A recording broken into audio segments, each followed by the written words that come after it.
இரல் ஈனும் எண்ணாது வெக்கின் விரல் ஈனும் வேண்டாமை என்னும் செருக்கு.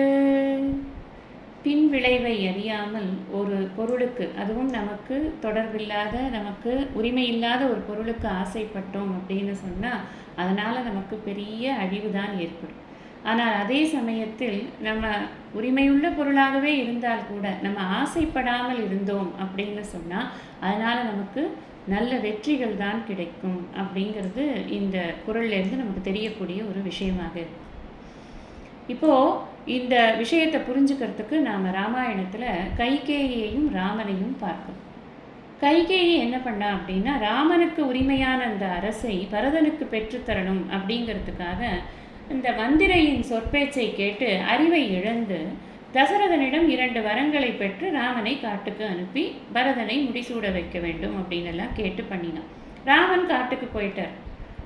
ராமன் போனதோடு இல்லாமல் சீதையையும் லக்ஷ்மணனையும் அழைத்து கொண்டு போனார். பரதன் வருகிறான், ஆனால் முடிசூட்டி கொள்ள மாட்டேன் அப்படின்னு நந்தி கிராமத்தில் பாதுகையை வாங்கி கொண்டு அதன் மூலமாக ஆட்சி செய்வேன்னு உட்காந்துக்கிறோம்.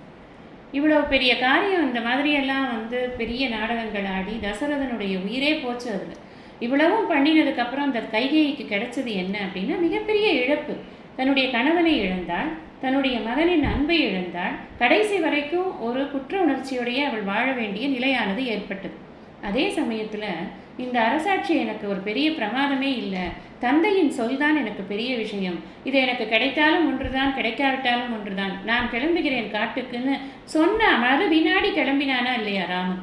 அப்படி கிளம்பின ராமன் பெயர் இன்றளவும் நிலைத்து நிற்கிறது. அது மாத்திரமில்லாமல் அவனுடைய பெருமை, தந்தை சொல்லை காப்பாற்றினான் ராமன் அப்படிங்கிற அந்த ஒரு பெருமையானது எப்பொழுதுமே நிலைத்து நின்று கொண்டிருக்கிறது. வெற்றி மேல் வெற்றியானது ராமனுக்கு ஒவ்வொரு இடங்களிலும் கிடைத்தது இந்த தந்தையினுடைய ஆசிகளின் காரணமாக.